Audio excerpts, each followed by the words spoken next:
कहते हैं पति पत्नी का रिश्ता बेहद नाजुक डोर से जुड़ा होता है। इस डोर को थामे रखना और मजबूत बनाने की जिम्मेदारी पति और पत्नी दोनों की होती है। कहा तो ये भी जाता है कि जब कोई शादी के बंधन में बनता है तो लेते वक्त अग्नि को साक्षी मानकर एक दूसरे का कभी न साथ छोड़ने, हर मुश्किल परिस्थिति में साथ देने और एक दूसरे का सम्मान बनाए रखने का वचन देते हैं। अक्सर हमने देखा है कि प्यार करने वाली और हर अच्छे बुरे वक्त में साथ देने वाली जीवन संगनी एक पुरुष को उसकी सीमाओं से आगे बढ़ने, लक्ष्य को हासिल करने, सपनों को पूरा करने और जीवन में सफल होने में बेहद मदद करती हैं। लेकिन वही पत्नी अगर बेवफा हो जाए तो जान लेने से भी पीछे नहीं हटती है। नमस्कार, मैं हूं पूर्णिमा शुक्ला और आप देख रहे हैं 24 न्यूज की खास पेशकश कातिल मुस्कान। बहुत जमाने पहले एक शायर ने लिखा था कि मैं बात बात पर कहता था जिसको जान, आखिर वो शख्स मुझे बेजान कर गया। कहते हैं कि शादी के बाद पत्नी के लिए पति ही परमेश्वर होता है, पर शायद इस कलयुग में रिश्ते मिनटों में बनाए जाते हैं और चंद सेकंड में तोड़ दिए जाते हैं। मेरठ की मुस्कान ने भी सौरभ से प्यार किया, शादी की, फिर उसी प्यार का गला घोटने की साजिश भी रच डाली। घर के अंदर चाकू चला, खून बहा, शरीर के टुकड़े किए गए, प्लास्टिक के ड्रम में भरा और फिर अपने ही पति को उसमें चुनवा दिया ताकि किसी को इस खौफनाक साजिश की भनक न लगे। लेकिन कहते हैं ना कि अपराधी कितना भी शातिर क्यों ना हो, एक दिन कानून के शिकंजे में फंस ही जाता है। देश को सन्न कर देने वाली ये खौफनाक कहानी है उत्तर प्रदेश के मेरठ की। आपको बता दें कि इस कहानी में अगर हम गौर से देखें तो पूरे 3 किरदार हैं, पति, पत्नी और वो। वही हालात कुछ ऐसे बने कि पत्नी को प्रेमी के साथ मिलकर अपने पति का कत्ल करना पड़ा। लेकिन प्रेमी अंधविश्वासी था। वो चाहता था कि अपने पति के सीने पर पहला वार उसकी माशूका खुद करे, जबकि वो खुद उसकी 2 हथेलियां काटना चाहता था। कत्ल की इस खौफनाक कहानी में एक मुर्दा मां भी है, जिससे पत्नी का प्रेमी बातें करता है। ये कहानी जितनी खौफनाक है, उतनी ही हैरान कर देने वाली है। इस पूरी खौफनाक कहानी की शुरुआत तब होती है जब मेरठ के ब्रह्मपुरी इलाके में स्थित एक घर से नीले रंग के प्लास्टिक का एक ड्रम बाहर निकाला जाता है। दरअसल पुलिस और फॉरेंसिक विभाग की एक टीम उस घर पर पहुंचती है, जिसके बाद कुछ अनहोनी होने की आशंका के साथ साथ आसपास के लोगों की भीड़ भी जुट जाती है। लेकिन घर के अंदर से और तो कुछ नहीं, नीले रंग के प्लास्टिक का एक ड्रम बाहर निकाला जाता है। अमूमन इस तरह का ड्रम लोग घर में पानी जमा करने के लिए खरीदते हैं। इसके बाद ड्रम को एक गाड़ी में डालकर ले जाया जाता है। वहीं कुछ देर बाद वो ड्रम मेरठ के सरकारी अस्पताल में पहुंचता है। अब ड्रम में क्या है, इस बात से अनजान लोग पुलिस के साथ नीले ड्रम को देखकर थोड़ा हैरान हो जाते हैं। ड्रम जरूरत से कुछ ज्यादा ही भारी था, जिसके चलते काफी देर बीत जाने के बाद भी न ड्रम खुल पा रहा था और ना ही उसे तोड़ा जा सका। अब लिहाजा पुलिस वाले तय करते हैं कि इस ड्रम को मशीन से काट दिया जाए। कुछ देर में ही मशीन और मैकेनिक भी मुर्दा घर में बुला लिए जाते हैं।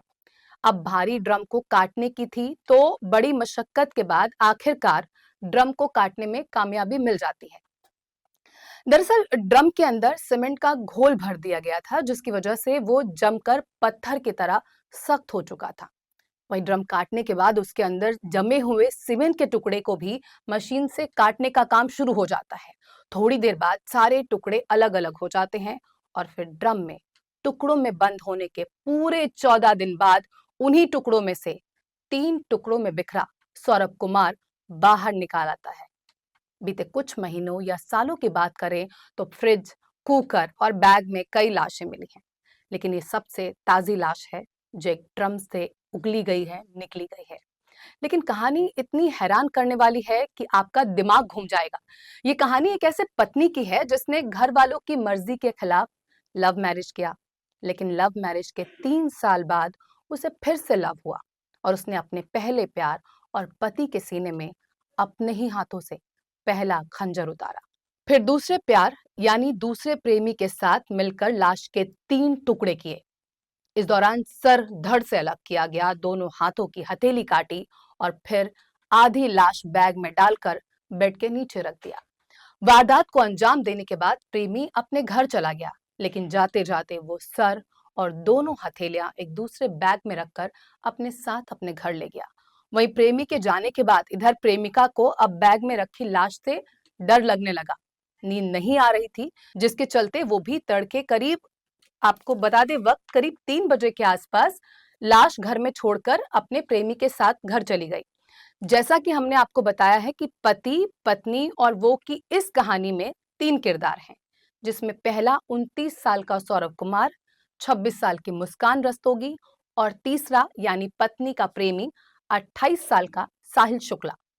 दरअसल साल 2016 में अगर पीछे जाएंगे तो सौरभ की मुलाकात मेरठ में रहने वाली मुस्कान से होती है।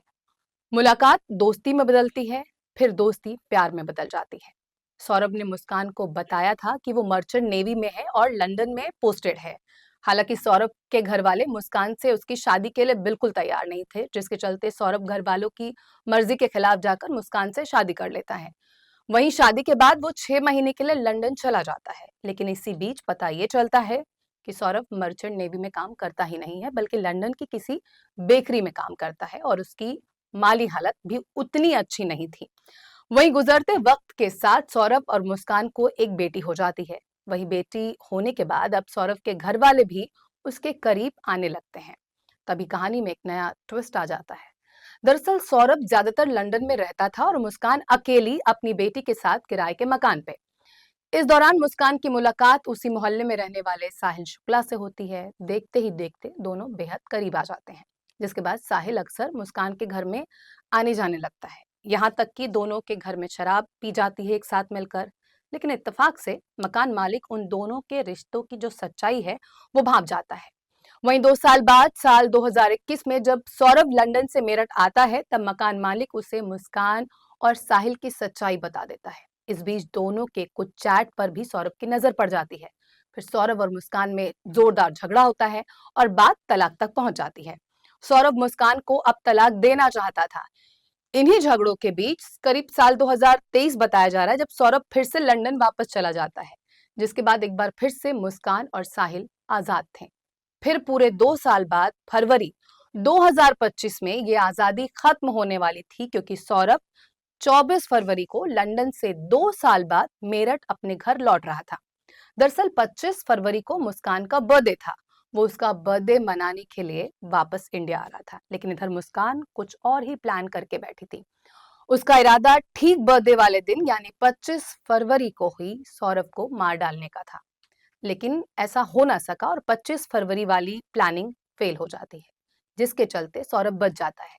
लेकिन मुस्कान और साहिल अगली प्लानिंग में जुट जाते हैं। उनके हौसले पूरी तरह से बुलंद हैं। वो अभी भी अपने पूरी प्लानिंग पर डटे हुए हैं। मुस्कान की बेटी का एग्जाम चल रहा था। 3 मार्च को एग्जाम खत्म होते ही मुस्कान ने अपनी बेटी को अपनी माँ के घर भेज दिया और 3 मार्च का दिन सौरभ के कत्ल के लिए चुना गया। उस दिन रात को जैसे ही सौरभ अपने कमरे में सोने गया, मुस्कान ने साहिल को बुला लिया। इसके बाद पहले मुस्कान ने सौरभ के सीने पर तेज धार खंजर से वार किया, फिर साहिल चाकू लेकर सौरभ पर टूट पड़ा।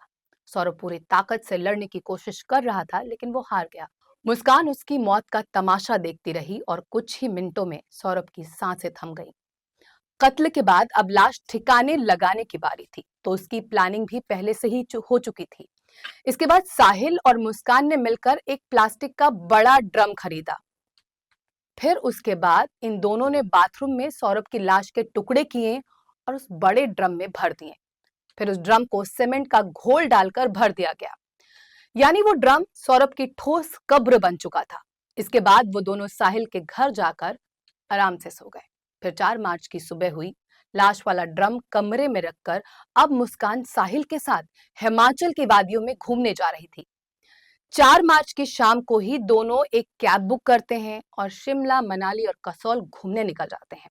उस वक्त मुस्कान अपने साथ कुल 84,000 रुपए लेकर निकलती है। 14 दिन बाद जब पैसे खत्म हो जाते हैं तो दोनों ने वापस मेरठ लौटने का फैसला किया। हालांकि एक दूसरी कहानी ये भी है कि पैसा खत्म होने के बाद मुस्कान सौरभ के अकाउंट से पैसे निकालना चाहती थी। पैसे निकले नहीं तो उसने अपनी माँ को फोन किया। माँ ने कहा, जब सौरभ तुम्हारे साथ है और वो तुम्हारे साथ घूमने गया है तो पैसे की क्या जरूरत है। इस पर मुस्कान ने अपनी माँ को ये बताया कि उसने सौरभ का कत्ल कर दिया है। तब उसकी माँ पहली बार पुलिस को ये सच्चाई बताती है। इसी के बाद 18 मार्च को पुलिस मुस्कान के इस घर में पहुंचती है और फिर नीले रंग के इस ड्रम से सौरभ की सच्चाई बाहर आती है। तो ये तो थी कत्ल की कहानी, पर कत्ल की इस कहानी से कहीं ज्यादा सनसनीखेज है कत्ल की प्लानिंग और मुस्कान साहिल के इश्क की दास्तान। वहीं इनके इश्क की कहानी की बात करें तो मुस्कान की बेटी प्ले स्कूल में पढ़ती थी। बेटी को स्कूल लाने ले जाने के दौरान ही मुस्कान की मुलाकात साहिल से हुई थी। सौरभ चूंकि ज्यादातर बाहर रहता था और मुस्कान अकेली थी, तो जल्दी ही दोस्ती प्यार में तब्दील हो गई। घर में कोई नहीं था तो दोनों जब तब घर में मिलने लगे। साहिल शुक्ला अंधविश्वासी था। उसकी मां नहीं थी, लेकिन उसने अपनी मां के नाम पर स्नैपचैट पर एक अकाउंट खोल रखा था। उसे लगता था कि उसकी मुर्दा मां उससे बात करती है। ये बात मुस्कान को भी पता थी। मुस्कान ने अपने भाई के मोबाइल नंबर पर एक अकाउंट खोला। उसी नंबर के जरिए वो साहिल को उसकी मां बनकर मैसेज करती थी कि मुस्कान अच्छी लड़की है तो उसके साथ खुश रहेगा। शायद इसी वजह से साहिल मुस्कान से और ज्यादा प्यार करने लगा। शायद मां वाली बात और अंधविश्वास का ही असर था कि अब वो मुस्कान से शादी करना चाहता था और इसके लिए वो सौरभ को रास्ते से हटाना चाहता था। इतना ही नहीं, इसी अंधविश्वास के चक्कर में वो मुस्कान को ये भी कहता था कि सौरभ का वध वही करेगी। वहीं मुस्कान भी सौरभ से पीछा छुड़ाना चाहती थी। इसी के बाद दोनों ने पिछले साल नवंबर में ही तय कर लिया था कि इस बार सौरभ के मेरठ आते ही उसे मार डालेंगे और नवंबर से ही कत्ल की प्लानिंग शुरू हो गई थी। सबसे पहले दोनों ने इस बात की प्लानिंग की कि कत्ल के बाद लाश का क्या किया जाएगा। आखिर में तय हुआ कि लाश को जमीन में गाड़ देंगे, पर कैसे, ये उन्हें समझ नहीं आ रहा था। इसके लिए अब दोस्तों से पूछताछ शुरू होती है, छानबीन शुरू होती है कि आखिर क्या-क्या वो तरीके हैं जिससे लाश को दफनाया जा सकता है। तो दोस्तों से पूछताछ जारी थी, लेकिन दूसरी तरह से। वहीं जब लाश दफनाने वाला आइडिया काम नहीं आया, तब उन्होंने दो और आइडियाज पर काम किया। पहला, लाश के टुकड़े कर बैग में रखकर वहां फेंक आएंगे या फिर उसे ड्रम में डालकर सीमेंट के घोल से बंद कर देंगे। ड्रम वाला आइडिया साहिल का था। 25 फरवरी को मुस्कान का जन्मदिन आता है, लिहाजा सौरभ ने 24 फरवरी को लंदन से मेरठ लौटने का प्लान बनाया। ये बात मुस्कान ने साहिल को बताई।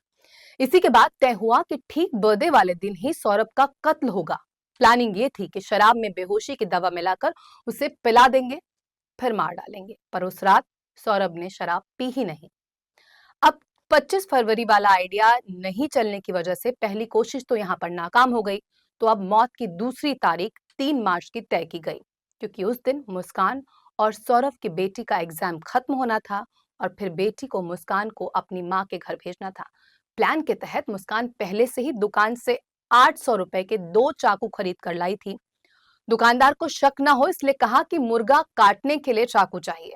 फिर 3 मार्च की रात आई। इस बार शराब की जगह मुस्कान ने सौरभ का पसंदीदा खाना कोफ्ता बनाया और उसी में बेहोशी की दवा मिला दी।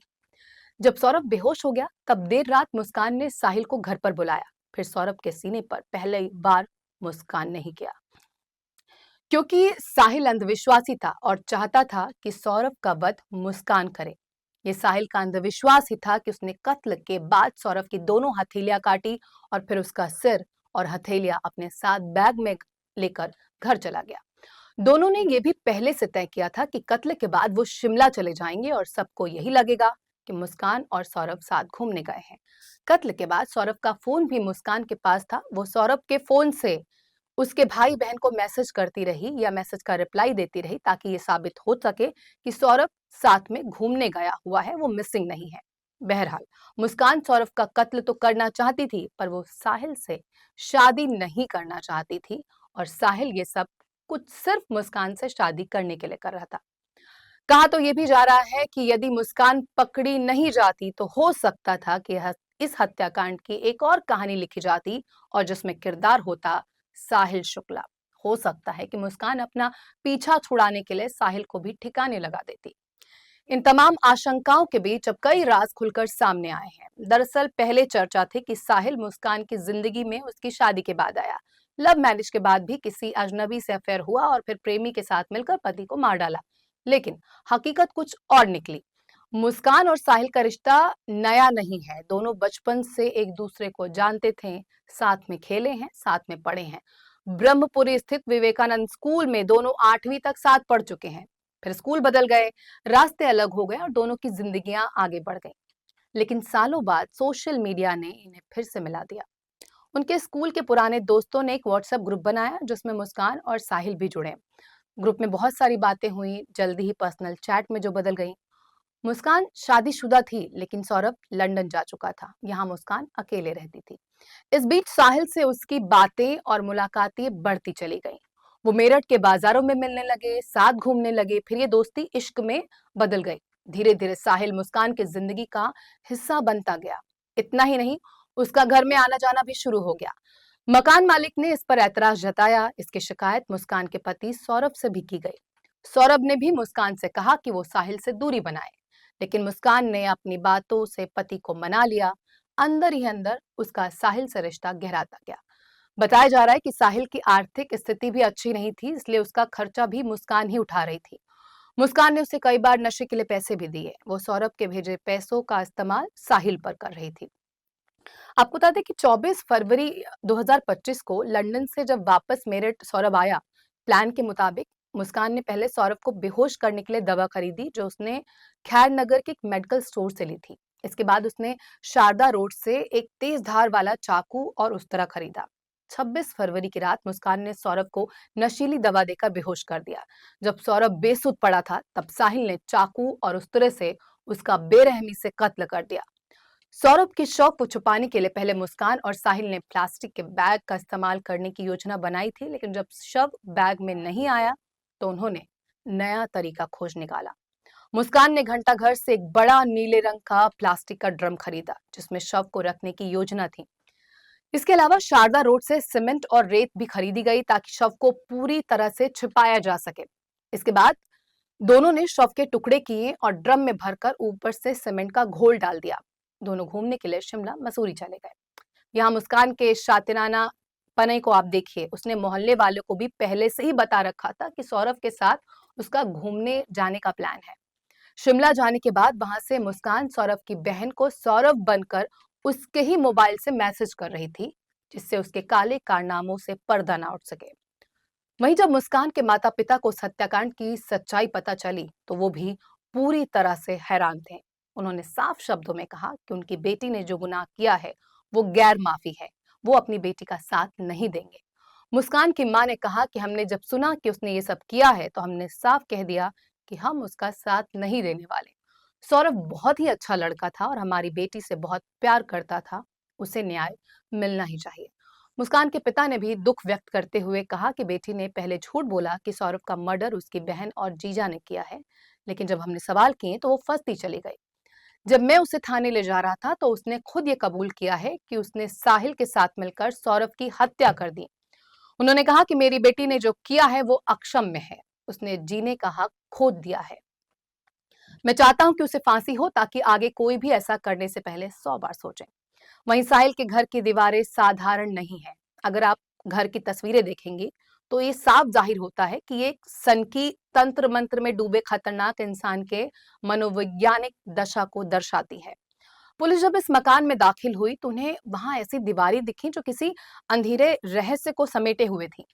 भगवान भोलेनाथ की फोटो, लाल और काले रंग से उकेरे गए रहस्यमय तांत्रिक चिन्ह और अंग्रेजी में लिखे कुछ अजीबोगरीब वाक्य।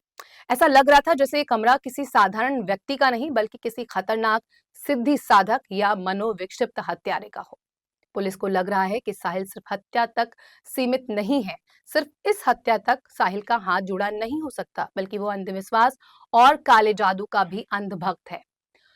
तो पुलिस अब ये पता लगाने की कोशिश में जुटी हुई है कि क्या ये सिर्फ एक प्रेमी की सनक थी या फिर इसके पीछे कुछ और गहरे डरावने रहस्य छुपे हैं।